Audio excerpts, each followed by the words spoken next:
நேர்ல நேருக்கு வணக்கம். இன்றைய நேர்காணலில் பத்திரிகையாளர் திரு சுவாமிநாதன் அவர்கள் இணைந்திருக்கிறார். அவரோடு பேசலாம். வணக்கம் சார். வணக்கம். நேற்று திமுக கூட்டணியிலிருந்து பல்வேறு முக்கியமான அறிவிப்புகள் வெளியாகியிருந்தது. அதே சமயம் பார்க்கும்போது அதிமுக கூட்டணி பக்கம் பார்க்கும்போது அதிமுக சார்புல தேர்தல் வாக்குறுதி வெளியிடப்பட்டிருந்தது. இன்னைக்கு காலையில பாத்தீங்கன்னா 23 வேட்பாளர்கள் பட்டியல் அடங்கிய பட்டியல் ஒண்ணு வெளியாகிறதா பார்க்க முடிஞ்சது. முதல்ல வாக்குறுதிகள் பத்தி பார்க்கும்போது ஏற்கனவே பல்வேறு வாக்குறுதிகள் அறிவிக்கப்பட்டிருந்தது. நேற்று பார்க்கும்போது ஃப்ரிட்ஜ் வாங்கப்படும் அப்படின்ற பல்வேறு அறிவிப்புகளை வெளியிட்டிருந்தாரு. இதுல நீங்க முக்கியத்துவமா பார்க்கக்கூடிய திட்டங்கள் என்ன சார்? மக்களை கவரக்கூடிய வகையில திட்டங்கள் இருக்குதா? இந்த மக்களை கவர வேண்டும் என்பதற்காக மட்டுமே திட்டமிடப்பட்டிருக்கிறது. அதை சக்சஸ் பண்ண முடியுமா, செயல்படுத்த முடியுமா என்று திட்டமிடப்பட்டதா எனக்கு தோன்றவில்லை. பட் மக்களை கவரணும். மக்களை கவருவதற்கான அறிவிப்பாக அது இருக்கிறதா கவருகிறது. அதுல சந்தேகம் இல்லை. நீங்க தமிழ்நாடு அரசியலை பொறுத்தவரை கிட்டத்தட்ட தேர்தல் அறிக்கைகள் தான் கதாநாயகனாக கடந்த 20 ஆண்டுகளா இருந்துட்டு. நீங்க 2006 to 11 அந்த காலகட்டம். அந்த காலகட்டத்துல அன்றைக்கு வந்த திராவிட முன்னேற்ற கழக அரசு ஒரு மைனாரிட்டி அரசாகத்தான் அமைந்தது. விஜயகாந்தினுடைய தாக்கம். விஜயகாந்த் புதிதாக கட்சி ஆரம்பித்திருந்தார். அதனுடைய தாக்கம் 2006 தேர்தலில் திமுக தனிப்பெரும்பான்மையோட ஆட்சி அமைக்க முடியல. அந்த நேரத்துல திமுக வெற்றிக்கு அடித்தளமாக இருந்த கதாநாயகன் நான் சொல்ல இந்த வார்த்தை கலைஞர் அவர்களை பயன்படுத்தி இருந்தார். அந்த கதாநாயகனாக அன்னைக்கு இருந்தது என்ன தெரியுமா? வண்ண தொலைக்காட்சி பெட்டி என்கிற அறிவிப்பு. நீங்க 2011 தேர்தல் களம் அப்படின்னு நீங்க எடுத்துக்கிட்டீங்கன்னா அன்றைக்கு கதாநாயகனாக இருந்தது. வேண்டுமானால் அன்றைக்கு கதாநாயகனாக இருந்த விஜயகாந்த் அதிமுகவோடு இணைந்திருக்கலாம். ஆனா அதை விட முக்கியமான கதாநாயகன் யாருன்னா அதிமுகவோட தேர்தல் அறிக்கை. மிக்சி, கிரைண்டர், மின்விசிறி, தாலிக்கு தங்கம். அப்ப இது போன்ற திட்டங்களுக்கு ஒரு பெரிய பலனாளிகள் இருக்காங்க. 2021 திமுக 10 ஆண்டு ஆன்டி இன்கம்பன்சி. அண்ணா திராவிட முன்னேற்ற கழகத்தின் மீது 10 ஆண்டு ஆன்டி இன்கம்பன்சி. தூத்துக்குடி ஸ்டெர்லைட் துப்பாக்கி சூடு சம்பவம், அரசு பயங்கரவாதம், 13 பேர் துள்ள துடிக்க கொல்லப்படுறாங்க. அதே மாவட்டத்துல ஜெயராஜ் பென்னிக்ஸ் அப்பா பையன் காவல்துறை மரணம் நடக்குது. அப்ப காவல்துறை மரணத்துல இருந்து எல்லா சம்பவங்களும் நடக்குது. அவ்வளவு ஆன்டி இன்கம்பன்சிக்கும் மத்தியில அதிமுக அலையன்ஸ் 75 சீட்டு ஜெயிக்கிறாங்க. அந்த திமுக வெற்றிக்கான காரணத்துல மைல்கல்லா இருந்தது அனைத்து பெண்களுக்கும் 1000 ரூபாய் வழங்கப்படுங்கிற அறிவிப்பு. அப்ப நீங்க கடந்த 2006 தேர்தல் இருந்து இந்த 26 தேர்தல் வரை பாத்தீங்கன்னா தேர்தல் அறிக்கையில மக்களுக்கு கொடுக்கக்கூடிய சலுகை அது இலவசம் நான் பார்க்கல. அதை தான் இப்ப உரிமைன்னு மாத்திட்டாங்க. அந்த உரிமை அல்லது கடமை என்பது வாக்கு அரசியல்ல ஒரு பெரிய தாக்கத்தை ஏற்படுத்துது. நீங்க அதனுடைய வெளிவு என்ன தெரியுமா? எடப்பாடி பழனிசாமி அவர்கள் 2000 ரூபாய் தரேங்கிறார். குலவிளக்கு திட்டம், நான் வந்தா மகளிருக்கு 2000 ரூபாய், அதையும் நேற்று திரும்பியும் அறிவித்திருக்கிறார். 2000 ரூபாய் தரேங்கிறார். மு.க. ஸ்டாலின் அவர்கள் ஏற்கனவே 1,31,00,000 பெண்களுக்கு 1000 ரூபாய் கொடுத்துட்டு இருக்காரு. அவரும் சொல்றாரு நான் 2000 ரூபாய் தரேன். புதிதாக வந்திருக்கிற விஜய் 2500 ரூபாய் தரேங்கிறார். சீமான் மட்டும்தான் நான் எதுவும் தரமாட்டேங்கிறார். பட் மக்களும் வாக்கு தரமாட்டேன்னு ஒரு 8% நிறுத்துவாங்கன்னு நினைக்கிறேன். பட் அதை விட முக்கியமா நீங்கள் கேட்டதை போல கவர்ந்திருக்கிறதான்னு கேட்டா தேர்தல் அறிக்கையில் இடம்பெற்றிருக்கக்கூடிய இலவச பொருட்களும் பணம் தொடர்பான விவகாரங்களும் தொடர் வெற்றியை தந்திருக்கிறதா நம்ம பார்க்கணும். எல்லா காலகட்டங்களிலும் அது ஏதோ ஒரு வகையில் எதிரொலித்திருக்கிறது.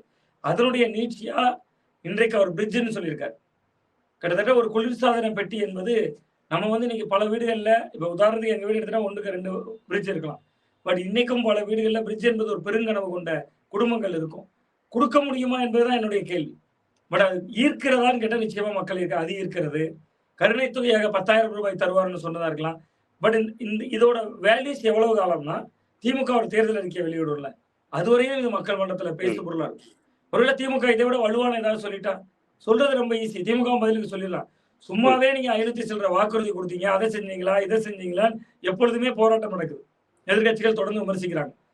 நீங்க அதிமுக எப்படியாவது அரியணைக்கு வந்துடணுங்கிறதுக்காக இந்த வாக்குறுதி எல்லாம் கொடுக்குறாங்க. ஒருவேளை திமுக இன்னைக்கு ரேஸ்ல முந்திதான் இருக்காங்க.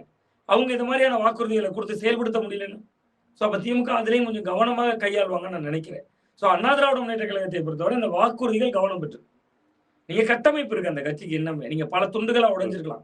ஓபிஎஸ் வெளியே போயிருக்கலாம், திமுக இணைந்திருக்கலாம், டிடிவி பிரிந்து மீண்டும் இணைந்திருக்கலாம், சசிகலா எதிர்த்து நிக்கலாம். இன்னைக்கு தமிழ்நாட்டுல ஏதோ ஒரு ஊருக்கு போனீங்கன்னா ஒரு கிளைக்கழக அலுவலகம் இருக்கு. அந்த கட்டமைப்புல போய் சேர்க்கிறாங்க. நான்லாம் கிராமத்துல இருக்கேன்.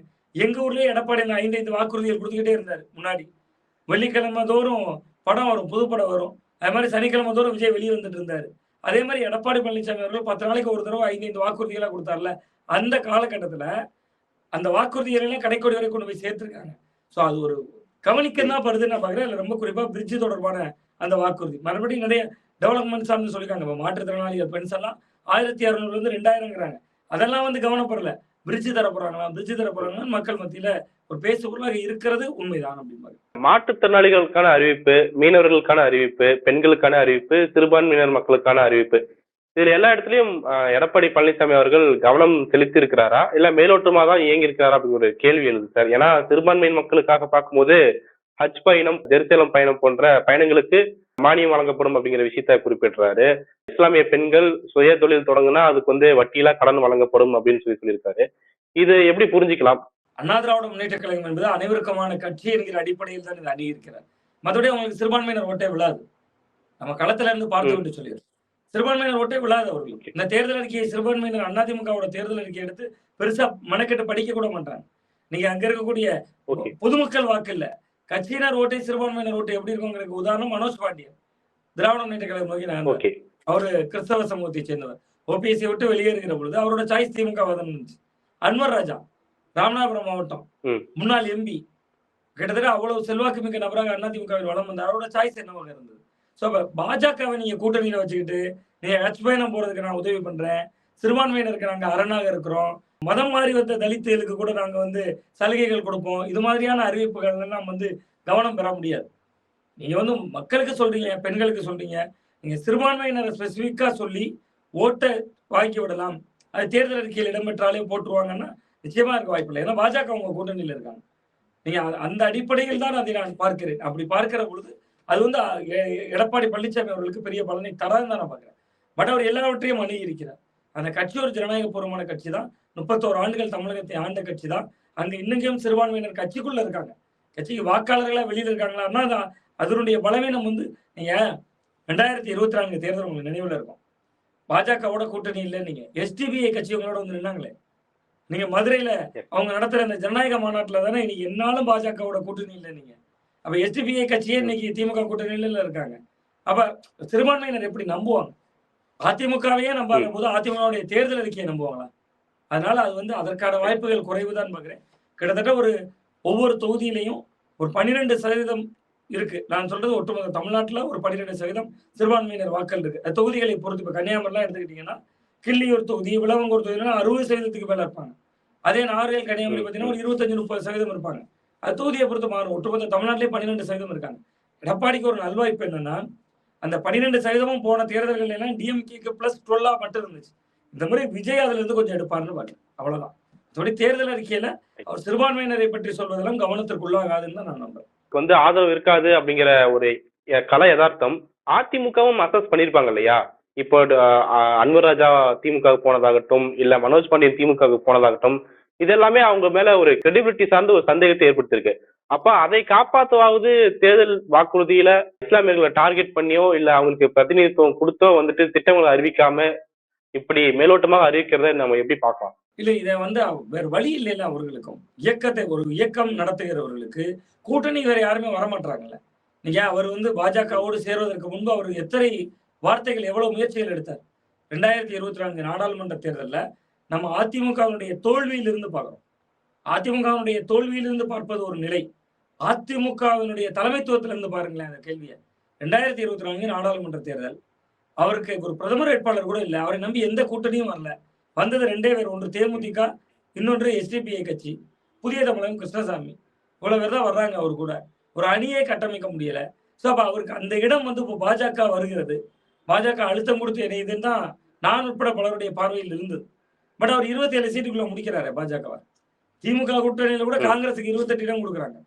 கேட்டா இல்ல, நிறைய பேர் சொல்றாங்க காங்கிரஸ் கட்சி எவ்வளவு தூரம் ஆண்ட கட்சி, 1967க்கு முன்பு தமிழ்நாட்டை ஆண்ட கட்சி. ஆமா, கழுதை தேஞ்சு கட்டெரும்பாயிருச்சு. இன்னைக்கு நீங்க கழுதையாக இருக்கிற பொழுது அது பெரிய விபமாக தெரியும். கழுதை எவ்வளவு ஹைட்டா இருக்கு, கட்டெரும்பு எவ்வளவு சைஸ் தானே இருக்கும். இன்னைக்கு காங்கிரஸுக்கு தலைவர்கள் தானே இருக்காங்க. தொண்டர்கள் கிரவுண்ட்ல எங்க இருக்காங்க? கடைக்கோடி கன்னியாகுமரி மாவட்டத்துல இருக்காங்க, நெல்லை மாவட்டத்துல இருக்காங்க.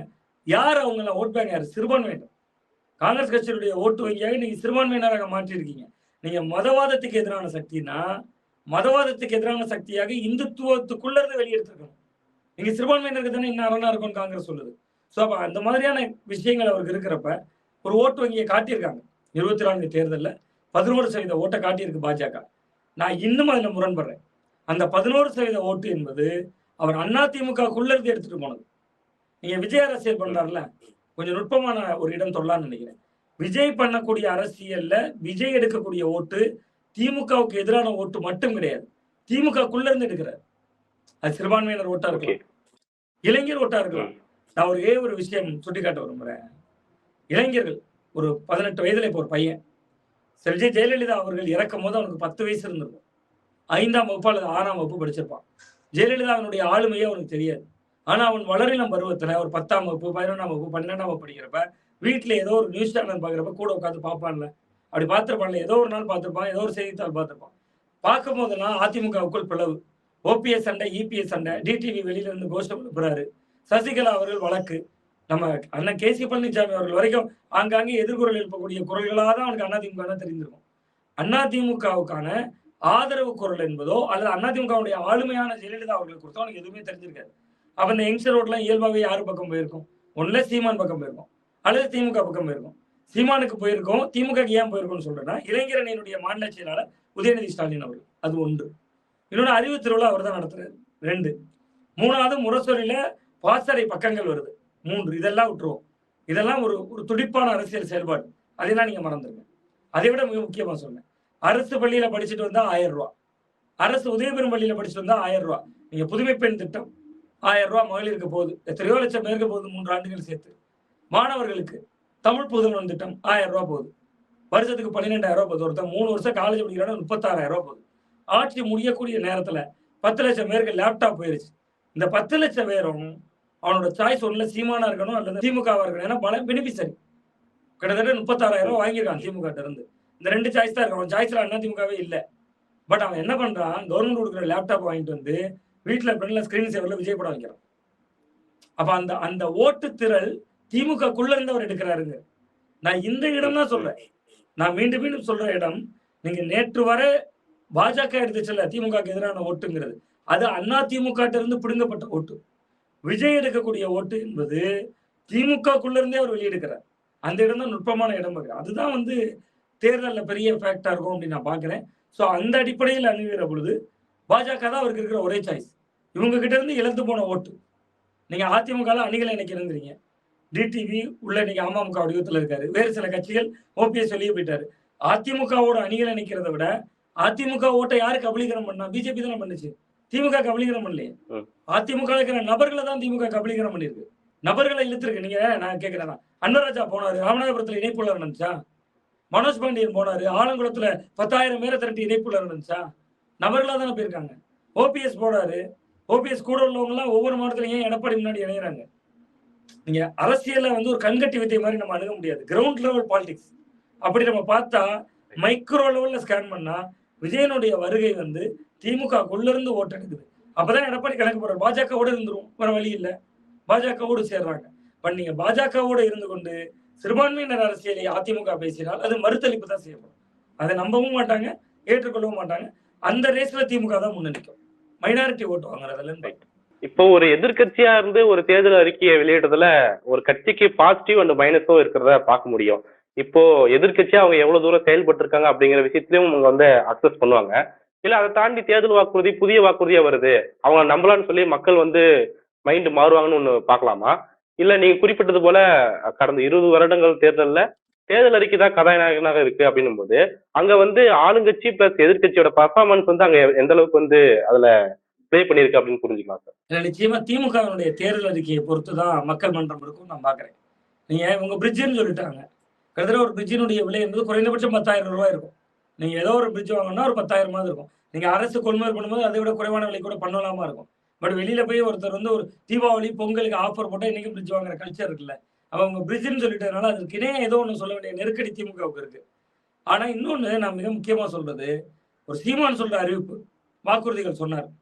5 தலைநகரங்களை உருவாக்குவேன், கன்னியாகுமரி தொல்லியல் தலைநகரம்ங்கிறார். இப்படி ஒரு 5 தலைநகரங்களை சொல்றாரு. நான் என்னுடைய லைஃப்ல இருந்து நான் பொருத்தி பார்த்து சொல்றேன். நீங்க உங்க லைஃப்ல கூட அதை பொருத்தி பார்க்கலாம், பார்க்குற சப்ஸ்கிரைபர்களும் பொருத்தி பார்க்கலாம். நம்ம வீடுகளில் அப்படியே நாம் தமிழர் கூட்டம் கூட்டமா எங்க தலைவர் சொல்லிட்டாரு கன்னியாகுமரியை தலைநகரமாக்க போறாரு, நம்ம எல்லாரும் அதனால அவருக்கு தான் இந்த முறை ஓட்டு போடணும். எங்க ஊரை தலைநகரம் ஆக்குறதுனால எனக்கு என்னடா நண்பன் அவங்க யோசிப்பார்ல, பண்பாடை காக்க கலாச்சாரத்தை காக்க எல்லாத்துக்கும் தேவை. நான் கிரவுண்ட் லெவல் பாலிடிக்ஸை சொல்றேன். கூட்டமா நாம் தமிழர் கட்சியினர் வர்றாங்க, அந்த கொடியெல்லாம் முடிச்சுட்டு வர்றாங்க. நேரம் ஐயா வணக்கம் ஐயா, நீங்கள் வாக்களிக்க வேண்டிய சின்னம் விவசாயி சின்னம், இதை வாக்களித்தீர்கள் என்றால் உங்களுக்கு வந்து நிச்சயமாக இந்த பகுதி வந்து தொல்லியல் தலைநகரமாக மாற்றப்படும். முதல்ல அந்த தாத்தாக்கு தொல்லியல்னா என்னன்னு சொல்லிக் கொடுக்கணும். எங்க வீட்ல நான் பொருத்தி சொல்றேன். ஏதோ தொல்லியல்னு சொல்றான் அப்படின்னா என்னன்னு சொல்லிக் கொடுக்கணும். தொல்லியல் தலைநகரம் சொல்லிக் கொடுக்கணும். அவை எதுக்கு தலைநகரம்? என்ன தொல்லியல்? அப்ப நீங்க நேரா வர்றாங்க. ஒரு கூட்டமா வர்றாங்க. பிரிட்ஜ் தர்றேன். நாளைக்கு திராவிட முன்னேற்ற கழகம் வாஷிங் மிஷின் தரேன்னு சொல்லுங்க. ஆனா இவங்க போட்டி ரேஸ்லயே இருக்காது. ஏன்னா அவங்க கொடுத்து நிரூபிச்சிருக்காங்கல்ல, ₹1000 கொடுத்துட்டு இருக்காங்கல்ல. சோ அப்ப அந்த இலவசத்துக்கு என்று ஒரு ஓட்டு வங்கி இருக்கு. நீங்க சர்க்கார் படம் உங்களுக்கு ஞாபகத்துல இருக்கும். அந்த படத்துல இலவசத்துக்கு எதிரா விஜய் வசனம் வச்சாரு. சொந்த வீட்ல இருந்த டிவி பெட்டியில இருந்து மிக்ஸி கிரைண்டர்ல இருந்து தூக்கி வீசினாங்க. ஒரு பெரிய புலி ஒருத்தர் நான் சோசியல் மீடியால அந்த சமயத்துல அந்த ரீல்ஸ் எல்லாம் சொல்றேன். வீட்ல பசுமை வீடு திட்டம் கவர்மெண்ட் ஸ்கீம்ல கட்டிருக்கான். சொந்த வீட்டை வந்து வெட்டிட்டு இருக்கக்கூடிய காட்சிகள்லாம் பார்த்தோம். அப்ப அப்படியெல்லாம் இருந்துச்சு. காலம் இருக்கத்தானே செய்யுது. நீங்க போன தேர்தல் யோசிச்சு பாருங்களேன். டார்ச் லைட்டை வச்சுட்டு எல்லாரையும் மீட்க வந்தேன்னாரு. இன்னைக்கு தேர்தல் ஆணையத்துல போய் நீங்க வந்து அந்த தேர்தல் சீட்டு பேப்பர்ல தேடினீங்கன்னா டார்ச் லைட் அடிச்சு தேடினாலே நீ டார்ச் லைட் இருக்காது. அப்ப இதான கலை யதார்த்தமா இருக்கு. கட்டமைப்புன்னு ஒண்ணு இருக்குல்ல. அது திமுக அதிமுக தான் இருக்கு. அது அதிமுக இன்னைக்கு நீங்க கேட்டதை போல தேர்தல் அறிக்கையில அவர்கள் முந்தி இருக்காங்க. வேட்பாளர் பட்டியல் கூட அறிவிச்சிருக்காங்க. ஒரு 23 பேர் அறிவிச்சிருக்காங்க. அதுல எந்த புதுமையும் இல்ல. நீங்க எடப்பாடி பழனிசாமி எடப்பாடி தொகுதியில போட்டி நீங்க அறிவிச்சுதான் தெரியணுமா நமக்கு? நத்தம் விஸ்வநாதனுக்கு தொகுதி கொடுப்பாங்க நீங்க அறிவிச்சுதான் தெரியணுமா? ஒரு புதுமை சி.வி. சண்முகம் எம்பியா இருக்காரு. அந்த இடத்துல கூட மீண்டும் அவரே தான் மயிலம் தொகுதிக்கு அறிவிக்கிறாங்க. சோ அதுவெல்லாம் தனி. தேர்தல் அறிக்கையில கவனம் குவிச்சுட்டாங்க. நகரப்பகுதி மாநகர பகுதியில இந்த சோழ மரம்லாம் இன்னும் அழிச்சிட்டாங்க. இந்த தேர்தல் வந்தோடனே தேர்தல் தேதி அறிவிப்பு வந்தோடனே அழிச்சிட்டாங்க. கிராம பகுதிகள் அதுதான் நான் சொல்றேன். 65,000க்கு அதிகமா கிராமங்கள் இருக்கு தமிழ்நாட்டுல. அந்த கிராமங்கள் பூரா இரட்டை இலை சின்னமும் வழங்கி கருணை தொகை 10,000 வழங்கப்படும். ஒரு இடத்துல பார்த்தாங்க. ஆண்டுக்கு 3 சிலிண்டர் வழங்கப்படும். சிலிண்டரே தட்டுப்பாடா இருக்கு. ஒரிஜினலா நீங்க ரூபா கொடுத்தவங்கனாலே சிலிண்டர் கிடைக்க மாட்டேது. நான் வழக்கமா டீ குடிக்க போற கடைக்காரர் சொல்றாரு. ஒரு சிலிண்டர் ₹1,500 வாங்கிட்டு இருந்தேன். ₹3,500 கள்ளச்சந்தையில விற்கிறாங்க. ₹3,500 சிலிண்டருங்கிறான். நீங்க எந்த நேரத்துல ஆண்டுக்கு 3 சிலிண்டர் தரப்படும்னா மக்கள் வந்தா சிலிண்டர் கொடுப்பாங்க. பேசப்படும்ல அது. திமுகவுடைய தேர்தல் அறிக்கை. ஆனா அதே சமயத்துல திமுக தேர்தல் அறிக்கை வரும்போது ஆண்டுக்கு 6 சிலிண்டரோ இல்ல எல்லா சிலிண்டரும் இலவசமாக வழங்கப்படும் அப்படின்னு சொல்லிட்டாங்கன்னா அது ஒரு டிஸ்அட்வான்டேஜ் இருக்கதானே செய்யுது. அததான் நான் சொல்றேன். நீங்க பதிலுக்கு திமுகவுடைய தேர்தல் அறிக்கையில இவ்வளவு இலவசங்களை சொல்ல வேண்டிய நெருக்கடியா அதிமுக உருவாக்கி இருக்குங்கிறேன். நீங்க ஆட்சிக்கு வராதவர்கள் என்ன வேணுமானாலும் சொல்லலாம். நீங்க உங்களுக்கு நினைவுல இருக்கும் 2024 பாராளுமன்ற தேர்தல் வந்து அதிமுக ஒரு தேர்தல் அறிக்கை வெளியிட்டாங்க. என்னுடைய நினைவு சரியாக இருந்தா இந்தியா முழுவதும் மகளிர் உரிமை தொகை கொடுப்போம்னாங்க. அதுல இந்த ₹1000 கொடுத்தாங்கல்ல, நான் சரியா சொல்லணும்னா நான் இப்ப வெளியில போனோம்னா நானே கூகுள் பண்ணி பார்க்கணும். ₹2,000 அல்லது ₹4,000 இதுக்கு இடையில ஏதோ ஒண்ணு சொன்னாங்க. இந்தியா முழுவதும் கொடுத்தாங்க. இந்தியா முழுவதும் காட்டுறதுக்கு உங்க பிரதமர் வேட்பாளர் இல்லையே. நீங்க இந்தியா முழுவதும் எப்படி போய் ₹4,000 கொடுப்பீங்க? அது மாதிரி அதிமுக இழந்து போன ஆட்சி அதிகாரத்துக்கு வரணும். அதற்காக சொல்லுவோம். நீங்க கற்பனை செய்து பார்ப்போம் ப்ரோ. நம்ம 2 பேருமே ஜேர்னலிஸ்ட். ஒரு கற்பனைக்கு தான். ₹10,000 கருணை தொகை உங்களுக்கு கொடுக்கணும். எனக்கும் கொடுக்கணும். அனைத்து தகுதியுடைய அனைவருக்கும்லாம் சொல்லல. நீங்க எல்லாருக்கும் சொல்லிட்டீங்க. தமிழ்நாட்டுல மொத்த ரேஷன் கார்டுகளுடைய எண்ணிக்கை 2,43,00,000 பேர். நீங்க 2,43,00,000 பேருக்கு ₹20,000 கொடுக்கணும். ₹10,000 பிரிச்சு கொடுக்கணும். ₹10,000 கருணை தொகை கொடுக்கணும். மாசம் ₹2,000 கொடுக்கணும். இந்த வீட்டுல சொல்லுவோம், ஒரே ஒரு பையன் கஷ்டப்பட்டு படிச்சான், படிச்சு வேலைக்கெல்லாம் போனான், 2வது தம்பியை கரையேற்றுறான், 3வது தம்பியை கரையேற்றுறான். அப்படி ஒட்டுமொத்த தமிழ்நாட்டுக்கு இந்த சட்டத்துல ஒரு வார்த்தை சொல்லுவோம், கர்த்தான்னு சொல்லுவோம். கர்த்தான அந்த கர்த்தரை சொல்லல. கர்த்தா என்பது சட்ட வார்த்தை. லீகல் டேர்ம்ல ஒரு பொறுப்புள்ளவர், குடும்ப பொறுப்பாண்மையை சொல்லுவோம். அந்த கர்த்தா மாதிரி தமிழ்நாடு அரசு மாறுது. ஒவ்வொரு குடும்பத்துக்கும் நாங்க பொறுப்பு. ஒவ்வொரு வீட்டுக்கு எங்க நீங்க கற்பனை பண்ணி பாருங்களேன். ஒரு வீட்டுல மாசம் ₹2,000 கொடுக்குறாங்க. அரிசி ஃப்ரீ. இன்னைக்கு சொல்லியாச்சு பாமாயில் இலவசம். நீங்க தமிழ்நாட்டுல பிறந்தாலே போதுமே. நீங்க ஔவையார் சொல்லுவாங்கல்ல, அரிது மானிடராய் பிறத்துறது. இன்னைக்கு ஔவையார் இருந்தா இந்த திமுக தேர்தல் திமுக அறிக்கை வரட்டு வந்தோட தான் நம்ம பேச முடியும். ஒருவேளை அந்த அறிக்கையிலேயே இவ்வளவு இலவசங்கள் வந்துச்சுன்னா அரிதறிது மானுடராய் பிறத்தல் எழுத மாட்டாங்க. அரிதறிது தமிழ்நாட்டில் பிறத்தல் எழுதிடுவாங்க. அந்த அளவுக்கு இருக்கு. நீங்க பிறந்தாலே போதும் வாழ்ந்து போயிடலாமே. அப்ப அந்த மாதிரியான திட்டமிடல் வேணும்ல ப்ரோ. நீங்க 10,5 லட்சம் கோடி கடன்ல இருக்கும் தமிழ்நாடு. அப்ப அதிமுக அந்த பொறுப்பு இருக்கணும்ல. நீங்க 4 லட்சம் கோடி நாங்க விட்டுட்டு போனோம். இந்த 5 ஆண்டு ஆட்சியில 10 லட்சம் ஆக்கிட்டாங்கன்னா எப்படி ஆக்குனாங்க? 10 லட்சம் கோடி எப்படி ஆக்குனாங்க? மினிஸ்டரிய கூப்பிட்டு 30 பேர் வாங்க, வீட்டுக்கு வாங்க, ஆளுக்கு ஒரு 100 கோடியை கொண்டு போங்கன்னு ஆக்குனது இல்லையே. மகளிருக்கு கொடுத்த ₹1000 கட்டணம் இல்லாம பேருந்துல போறீங்க, விடியல் பயணம், நான் முதல்வன் திட்டம், தமிழ் புதல்வன் திட்டம், முந்தைய ஆட்சிகள் வரைக்கும் நீங்க நாடு விடுதலை அடைந்ததிலிருந்து உருவாக்குனதான் 4,5 லட்சம் கோடி கடன். இன்னைக்கு 6 லட்சம் கோடி கடன்ல இவ்வளவு திட்டங்கள் நடந்திருக்கு. இதை நம்ம திருப்பி செலுத்த வேண்டாமா? அது 2வது. பட் இந்த கடனை அடைக்க வேண்டிய பொறுப்பு அதிமுகவுக்கு இருக்குல்ல. அப்ப ஒரு கவர்ச்சி அரசியல். விஜய் என்கிற ஒரு கவர்ச்சி. நீங்க இன்னைக்கு விஜயா பிரிட்ஜான்னு பொறுத்து பாருங்களேன். நேற்று வர விஜய பெரிய மாசா சொல்லிட்டு இருந்தோம். இப்ப விஜய் என்ன சொல்ல போறோம் தெரியல, ஏசின்னு சொல்லிட்டாருன்னா நீங்க விஜய் அந்த போட்டியில தான் அறிவிக்கிறாரு. குலவிளக்கு திட்டம் 2000 ரூபாய், நீங்க முக ஸ்டாலின் அவர்களும் 2000 ரூபான்ட்டாரு. விஜய் 2500ன்ட்டாரு. இப்ப நான் பிரிட்ஜும் கொடுத்து அதுக்கு வைக்க ஒரு ஸ்டெபிலைசர் இருந்தாருன்னு சொல்லிட்டா, அப்ப களம் என்பது யாருக்கு வேண்டுமானாலும் ஓட்டு போடலாம் மக்கள். பட் அந்த இலவசங்கள் என்பது அள்ளி எறியப்படுவது ஒரு உண்மையிலே ஒரு பொருளாதார சிக்கலை ஏற்படுத்தும் அப்படின்னு தான் நான் பாக்குறேன். திட்டங்களுக்கு ஒதுக்கணும் இல்ல, செயல்பாடணும் இல்ல மாநிலம். ஒரே வருவாய் சோர்ஸ்ங்கிறது டாஸ்மாக மட்டுமே தானே இருந்துட்டு இருக்கு. அதிமுக வேட்பாளர் பட்டியல எந்த ஆச்சரியமும் இல்லை அப்படின்னு சொல்லி குறிப்பிடுறீங்க. ஸ்டார் கேண்டிடேட்டா எல்லாத்தையுமே அறிவிச்சிருக்காரு. இவங்க தான் முகமா இருக்க போறாங்க அதிமுகவுக்கு, நீங்க வந்து போய் களத்துல வேலை பார்க்கலாம் அப்படின்னு சொல்லி அறிவிச்சிருக்காரு. இது எப்படி சார் புரிஞ்சுக்கலாம்? அவரு முந்தி நிக்கிறத பார்க்கலாமா? எப்படி பார்க்கலாம்? இல்ல, இது முந்திதான் நிக்கிறார், அதுல சந்தேகம் இல்லை எனக்கு. தேர்தல் பணிகளில் முந்தி நிற்கிறார். அந்த இடம் நான் ஒரு அடிக்கோட்டுக்கிறேன். தேர்தல் பணிகளில் முந்தி நிற்கிறார். ஏன்னா கொஞ்சம் முன்னாடி ஒரு தொலைக்காட்சியில பேசுனேன், தேர்தல் பணிகளில் முந்தி நிற்கிறார்னு சொல்லியிருந்தேன். இந்த தமிழ்ல வந்து அதிமுக முந்தி நிற்கிறதுன்னு வந்துருச்சு. ஸோ அந்த தேர்தல் பணிகளில் முந்தி நிற்கிறார் அப்படிங்கிற. அது ஏன் சொல்றேன்னா, நீங்க கிட்டத்தட்ட ஒரு தொடர்ந்தியான ஒரு வாதம் வைக்கப்பட்டு வந்தது. அது என்ன வாதம்னா, பாஜகவுக்கும் அதிமுக அடிமையாக இருக்கிறது. டெல்லிக்கு தான் அவர் போயிட்டு வர்றாரு. ஆனா பாருங்க, காங்கிரஸுக்கு 28 இடங்கள் ஒதுக்கப்பட்டிருக்கிறது, பாஜகவுக்கு 27 இடங்கள் ஒதுக்கப்பட்டது. இதை மட்டும் நான் பார்க்கல, இதை இன்னொரு கோணத்துல பார்க்கிறேன். மத்தியில் அதிகாரமிக்க அமைப்பாக காங்கிரஸ் கட்சி இருந்த போது அவர்களிடமும் இடி இருந்தது, அமலாக்கத்துறை இருந்தது, வருமான வரித்துறை இருந்தது. அன்றைய நேரத்தில் திமுகவிடம் இருந்து 63 தொகுதிகளை வாங்க முடியுது. ஆனா இன்னைக்கு உங்கள்கிட்ட அமலாக்கத்துறை இருக்கு, இன்னைக்கும் வருமான வரித்துறை இருக்கு. எடப்பாடி பழனிசாமி அவர்களுடைய உறவினர் வீடுகளில் கூட கடந்த காலங்களில் ரைடெல்லாம் நடந்த சம்பவங்கள் இருக்கு. இவ்வளவு இருந்தவரை அவர் 27 தொகுதிகளில் அடக்கிறார். அப்ப இன்னமுமே திராவிட முன்னேற்ற கழகம் தமிழ்நாடு வெர்சஸ் டெல்லி, தமிழ்நாட்டுக்கும் டெல்லிக்குமான போர் அப்படின்னு கட்டமைத்தால், அது களத்துல கிரவுண்ட்ல போய் பார்க்கும்போது அது வந்து எடுபடுமா என்பது என்னுடைய சந்தேகமாக இருக்கு. இன்னைக்கு ரேஸ்ல திமுக முந்தி நிக்கிறாங்க. ஆனா தேர்தல் பணிகள்ல நீங்க பியூஷ் கோயலை கூட்டிட்டு வந்து கிட்டத்தட்ட அதிமுக ஆபீஸ்குள்ள வச்சு 9 ஆண்டுகளுக்கு பிறகு அதிமுக அலுவலகத்தில் உள்ள டிடிவி தினகரன் அவர்கள் வந்து எந்த அன்புமணி அவர்கள், எந்த டிடிவி அவர்கள் என்டிஏ அலையன்ஸ்ல இருக்கணும்னு சொன்னோமோ அவர்கள் எல்லாம் இவர்கள் கூட இருக்க வைத்து பியூஷ் கோயல் உட்கார்ந்து இருந்தாரு. பின்னாடி யார் இருந்தா? அவருக்கு பின்னாடி மோடியா இருந்தாரு, செல்வி ஜெயலலிதா அவருடைய படம் இருந்தது. சோ அப்ப அந்த இடத்துல அதிமுக ஸ்கோர் பண்ணிட்டாங்க. நீ அந்த கூட்டணியை கட்டமைத்ததுல. ஆனா அதே சமயம் சார், இப்போ திமுக கூட்டணியில இந்த தேர்தல் பங்கீடு எல்லாமே வெளிப்படையாவே நடக்குது. தலைவர்கள் வந்து வெளிப்படையா பேட்டி கொடுக்குறாங்க, முரண்பாடு இருந்தாலும் வெளியே தெரிவிக்கிறாங்க. ஆனா அதிமுகக்குள்ள அப்படி நடக்கலையே அப்படிங்கிற சந்தேகத்தை தான் வைக்கிறாங்க. உள்ள என்ன நடந்துச்சு தெரியல, திடீர்னு வந்து அறிவிக்கிறாங்களே. அந்த இடம் தான் நான் சொல்றேன், முரண்பாடுகள் ஏன் வெளியில தெரியணும், தொண்டர்களுக்கு ஏன் தெரியணும்? மன வருத்தம் இருக்கலாம். கமலஹாசன் வெளியில போய் சொல்றாருல, எனக்கு கமலஹாசன் வெளியில போய் சொல்றாரு, இல்லங்க 2 சீட்டு தான் சொன்னாங்க, நான் நிபந்தனையின்றி ஆதரவு. கமலஹாசன் நிபந்தனையின்றி ஆதரவு தருவார், அவருக்கு எந்த வருத்தமும் இல்லை. ராஜ்யசபா எம்பியாக இருக்கிறார், அவர் நிபந்தனையின்றி ஆதரவு தருவார், எது வேணாலும் செய்வார். அடுத்த படம் உதயநிதி ஸ்டாலின் அவர்கள் கூட தயாரிப்பார் மீண்டும். ஏற்கனவே உங்களுக்கு நினைவில் இருக்கும், பராசக்தி படத்துக்கு ஒரு பாராட்டு பத்திரம் வச்சிருந்தார். நான் கடைசி எல்லாத்தையும் ஒரு டாட்ல பொறுத்துறேன். பராசக்தி படத்துக்கு ஒரு பாராட்டு கடிதம் வெளியிட்டு இருந்தார். இந்த உலகத்திலேயே ஒரு பாராட்டு கடிதத்துல தயாரிப்பாளரை முதல்ல பாராட்டிட்டு குறிப்புன்னு கொடுப்பாரு கீழே. இந்த கல்யாண லெட்டர் கொடுக்கும்போது எல்லா லெட்டர் மேல குறிப்பு இதெல்லாம் போட்டுப்பாங்க.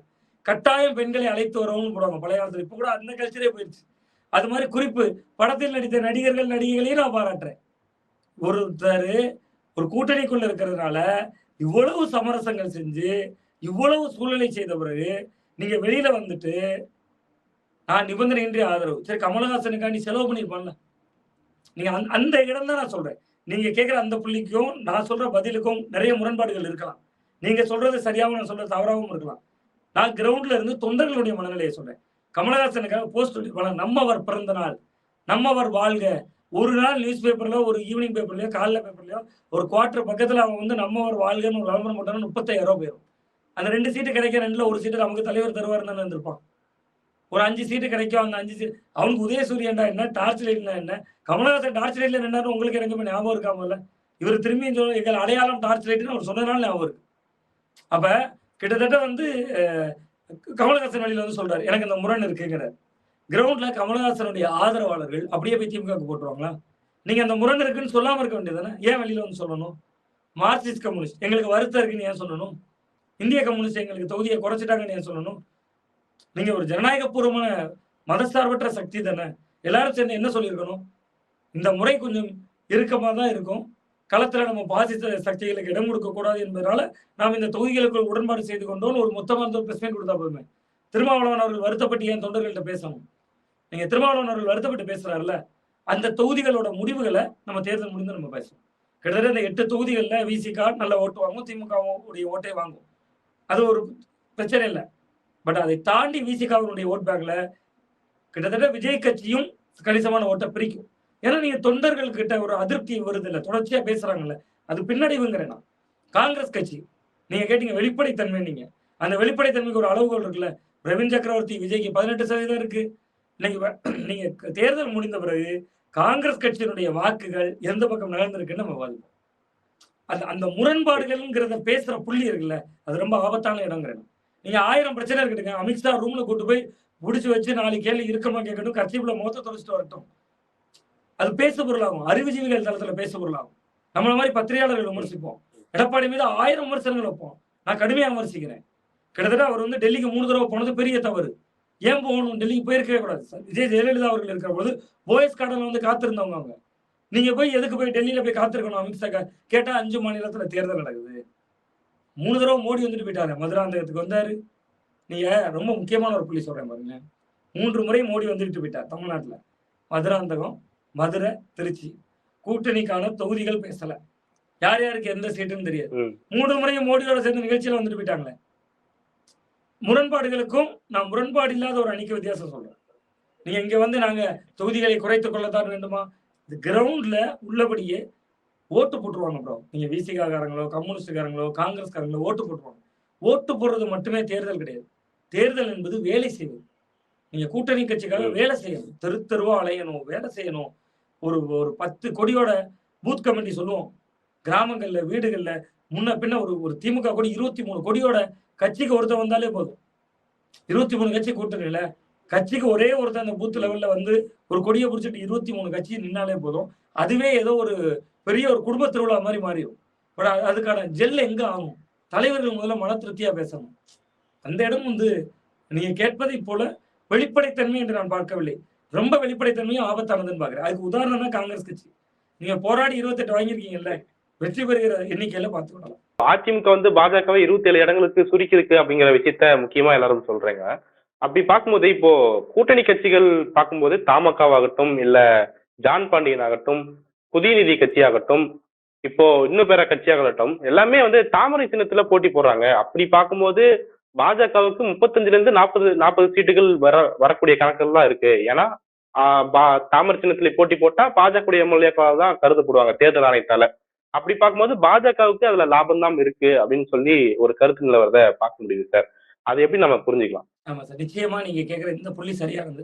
கிட்டத்தட்ட பாஜகவுக்கான தொகுதிகள் கூடுகிறது. ஆனா அந்த இடத்துல நான் இன்னொரு நுட்பமான ஒரு உள்ளரசியலுக்குள்ள பேசலாம்னு நினைக்கிறேன். தமாகவுக்கு ஒரு 5 தொகுதிகள் ஒதுக்கப்பட்டுச்சு. அந்த 5 தொகுதிகளையும் நான் கொஞ்சம் டேக் அவுட் பண்ணலாம்னு நினைக்கிறேன். 1 ஈரோடு முத்துசாமி தொகுதி, தாமரை நின்று ஜெயித்து விடும். ஓகே, தாமரை நின்று ஜெயித்து விடும். அது வாசகர்களுடைய பார்வைக்கே விட்டுறேன். ஈரோடு முத்துசாமி நீண்ட நெடிய அரசியல் பாரம்பரியம் கொண்டவர், கிட்டத்தட்ட அமைச்சராக இருக்கக்கூடியவர், அண்ணா திராவிட முன்னேற்ற கழகத்திலையும் கோல் வச்சிருந்தவர். கிட்டத்தட்ட இன்னைக்கு செங்கோட்டையெல்லாம் தாவேகா பக்கம் போறதுக்கு முன்பு திமுகவுக்கு தூது விட்டாரு. இவர் வந்தா எங்க தன்னுடைய கேரியர், பொலிட்டிக்கல் கேரியருக்கு என்னைக்காவது ஆபத்தா வந்துருவாருன்னு கேட் போட்டது முதல்ல அவர் தான் சொல்லுவாங்க. அந்த அளவுக்கு ஆளுமை மிக்கவர் ஈரோடு முத்துசாமி. அந்த ஈரோடு முத்துசாமியை எதிர்த்து தாமரை நின்று ஜெயித்து விடும். ஏன்னா அதுக்குதான் தமாகா கொடுத்துருக்காங்க. 1. 2வது மிக முக்கியமான தொகுதி சக்கரபாணி தொகுதி, அமைச்சருடைய தொகுதி. சக்கரபாணி அவர்களுடைய தொகுதி உங்களுக்கு தெரியும். சக்கரபாணி எந்த அளவுக்கு தேர்தல் வேலை பார்ப்பாரு, எவ்வளவு நுணுக்கமான அரசியல் செய்வாருன்னு தெரியும். அவரை எதிர்த்து தாமரையும் ஜெயித்திரும், தமாகா சார்பில் நிற்கக்கூடிய தாமரையும் ஜெயித்திரும் நான் நம்புறேன். இன்னொன்னு கிள்ளியூர் தொகுதி. கிள்ளியூர் தொகுதியில கடந்த முறை காங்கிரஸ் கட்சி சார்பில் போட்டியிட்ட ராஜேஷ்குமார் 2 முறை தொடர்ந்து எம்எல்ஏவாக இருக்கக்கூடியவர், காங்கிரஸ் சட்டமன்ற குழு தலைவராகவும் இருக்கிறார். கிட்டத்தட்ட அவர் எப்படி தெரியுமா, எங்க மாவட்டனால எனக்கு தெரியும். நீங்க போய் ஒரு பிரச்சனைன்னு சொன்னீங்கன்னு வச்சுங்களேன், தூக்கி போட்டு கார்ல ஏற்றி அப்படியே கலெக்டரேட்ல கொண்டு போய் மனுவை கொடுத்தா நீ சாயந்தரமே முடிச்சு விட்டுருவாரு. அந்த மாதிரியான ஒரு மக்கள் மத்தியில செல்வாக்கான நபர். போன முறை அவரை எதிர்த்து ஒருத்தர் போட்டிட்டார். அவர் ஒரு முன்னாள் எம்எல்ஏ பையன், குமாரதாஸ், ரொம்ப சீனியர். அந்த குமாரதாஸ்கிட்ட இருந்து அரசியல் பாடம் படிச்சவர் தான் ராஜேஷ்குமார். அந்த குமாரதாஸுக்கு பையன் தான் போன தடவை அவரை எதிர்த்து போட்டிட்டார், ஜூடு தேவ்னு பேர். அந்த ஜூடு தேவ் இன்னைக்கு இருக்கிறது திமுகவில் இருக்கார். இந்த முறை அதே மாதிரி இன்னொருத்தரை தேர்ந்தெடுத்திருக்காங்க. அது இன்னொரு காங்கிரஸ் எம்எல்ஏவோட பையன், ஜான் ஜேக்கப்னு ஒருத்தரோட பையன். அவர் அடுத்த முறை எங்க இருப்பாருங்கிறத நமக்கு தேர்தல் முடிஞ்சோன்னு தெரியும். ஸோ அப்ப நான் ஒரு உதாரணத்துக்கு தான் சொல்றேன். இந்த ஒதுக்கப்பட்டு இருக்கிற 5 தொகுதிகளுமே அதிமுக 100% ஜெயிக்கவே முடியாதுங்கிற தொகுதியை கிட்டத்தட்ட தமிழ் மாநில காங்கிரஸுக்கு கொடுத்துருக்காங்க. நான் தேர்தலுக்கு முன்பே முடிவே சொல்றேன். ஏன்னா நம்ம களத்துல இருந்து பார்த்த அனுபவத்துல தான் சொல்றேன். இப்போ ஒரு கூட்டணி கட்சி தொகுக்கிறது அதை நான் அப்படிங்கிறது முடிச்சிடறேன். அவருக்கும் அதை தானே நான் பாதிப்பு. இல்ல நிச்சயமா பாதிப்பு தான். அதை நான் முடிச்சிடறேன். இப்ப நீங்க சொல்வதை போல தமாகவுக்கால அதிமுகவுக்கும் பாதிப்பு. அது 2வது கதைக்கு வரேன். அதை விட முக்கியமான ஒரு பேக்ட்ராப் சொல்றேன். நாளைக்கு இந்த 5 சீட்டும் தோத்துருச்சுன்னு வச்சுங்களேன், எடப்பாடி பழனிசாமி வந்து அமித்ஷா வந்து ஒரு ஸ்கூல்ல படிச்சிருக்காருல்ல, அந்த ஸ்கூல்ல எடப்பாடி ஹெட்மாஸ்டர்னு நினைக்கிறேன் நான். என்ன தெரியுமா சொல்லுவாரு? ஜி.கே. வாசனை கூப்பிட்டு நாங்க சொன்னோங்க அவங்கள்ட்ட 3 தொகுதி நில்லுங்க, 2 தொகுதி நில்லுங்கன்னு சொன்னோம். ஏதாவது ஒரு தொகுதியாவது ஜெயிச்சிருப்பீங்க. நீங்க பாருங்க 5 சீட்டும் வாங்கிட்டு போயிட்டீங்க. 5 சீட்டு வாங்கினது கூட பிரச்சனை இல்லைங்க. இந்த 5 ரெட்டையில 2 ஜெயிச்சிருக்கோம். நீங்க தாமரையில நின்றதால தான் தோத்து போச்சு. இப்ப நீங்க இங்க ரெட்டையில நின்னாலும் தோக்க தானே போகுது. சக்கரபாணி எடுத்து ஜெயிச்சிருமா, ஈரோடு முத்துசாமி எடுத்து ஜெயிச்சிருமா, அல்லது கிள்ளியூர் ராஜேஷ் எடுத்து ஜெயிச்சிருமா. அந்த 5 தொகுதிகளுமே அப்படியான தொகுதிகள் தான். ரொம்ப ஸ்டார் தொகுதிகள் தான். அப்ப அவங்களுக்கு அதிமுக எதிர லாபங்கிறேன் நீங்க. நீங்க கிட்டத்தட்ட அந்த 5 தொகுதிகளும் அதிமுக நின்னாலும் தோக்க தான் போகுது. சோ அவர்கள் தமாக பக்கம் தள்ளி விட்டுட்டாங்க. தமாகவும் ரெட்டையில சின்னத்துல நிக்கல. அப்ப அந்த ரெட்டையினுடைய தோல்வியும் இல்ல. பாஜகவோட தோல்வி. இப்ப நீங்க கேட்கிற புள்ளிக்கு வந்துட்டேன். தமிழ்நாட்டுல 40 சீட் வந்துருச்சு பிஜேபி. 5 சீட் சொல்லி முடிஞ்சு 35 சீட் ஆகி போச்சு ஆல்ரெடி. இதான அரசியல் கணக்கு. ஃபைனல் என்னது? நம்ம தேர்தல் ரிசல்ட் தானே ஃபைனல். இன்னைக்கு அவங்க போட்டியிடலாம். 40ல 400 போட்டியிடலாம். 2016ல எத்தனை சீட் நின்னாங்க பிஜேபி? தனித்தெல்லாம் அணி அமைச்சாங்க. ஜெயலலிதா அவர்கள் தனியாக தேர்தலை சந்திச்சாங்க ரெட்டையில. உங்களுக்கு தெரியும் 234 தொகுதி அதிமுக தான் நின்றுச்சு. தமிமுன் அன்சாரி, கருணாசு, தனியரசு அந்த மாதிரியான ஆட்கள் ஒரு 4 பேர் தான் அந்த அலையன்ஸ்ல அதுவும் ரெட்டையில தான் போட்டிட்டாங்க. தொகுதி பூரா தாமரை தானே நின்றுச்சு. தமிழ்நாட்டுல தாமரை கால் விட்டுட்டாங்களா? அதனால அதே மாதிரிதான் இதுவும். இவங்களுடைய கோட்டா நீங்க ஜான்பாண்டியன் அவர்கள் கொடுத்திருக்க தொகுதியை பாருங்க. பொது தொகுதி கொடுத்திருக்காரு. அவருக்கு தனி தொகுதி கேட்கவும் இல்லை. பட்டியல் வெளியேற்றம் என்பதுதான் ஜான்பாண்டியன் கிருஷ்ணசாமியோட கொள்கையா இருக்கு. ராஜபாளையம் கொடுத்திருக்காரு. நீங்க ராஜபாளையத்துல ஒரு தாமரையில நிக்கிறாரா ரெட்டையில நிக்கிறாரா எனக்கு இன்னும் உறுதியா தெரியல. பட் ராஜபாளையத்துல தேர்தல் வேலையை பார்த்து தயாராக வைத்திருந்தது பிஜேபி. எனக்கு கேண்டிடேட் பேர் கூட தெரியும். ராஜகோபால் நினைக்கிறேன். ஒரு முன்னாள் எம்எல்ஏ அதிமுக இருந்து போனவர் தான். ரொம்ப தீவிரமா கிரவுண்ட் ஒர்க் பண்ணி களத்தை தயாரா வச்சிருந்தாரு. அந்த தொகுதியை பிடிக்கும் ஜான்பாண்டியன் கொடுத்துட்டாரு. நீங்க பாஜக வந்து அதிமுகவை அழிக்குதுன்னு நம்ம பேசுறோம். என் யூகம் சரியாக இருந்தா பதிலுக்கு இவரு அவங்க உள்ள புகுந்த நச்சு பாம்பு மாதிரி கொஞ்சம் கொஞ்சமா அடிக்கிறாருன்னு நினைக்கிறேன். பட் அதுக்கு நமக்கு தேர்தல் முடிவுல தான் தெரியும். நான் என்னுடைய யூகத்தை பார்வையும் முன்வைக்கிறேன். பல்வேறு நுணுக்கமான விஷயங்களை முன்வைச்சிருக்கீங்க சார். உங்களுடைய கருத்துக்கும் நேரத்துக்கும் மிக்க நன்றி சார். நன்றி.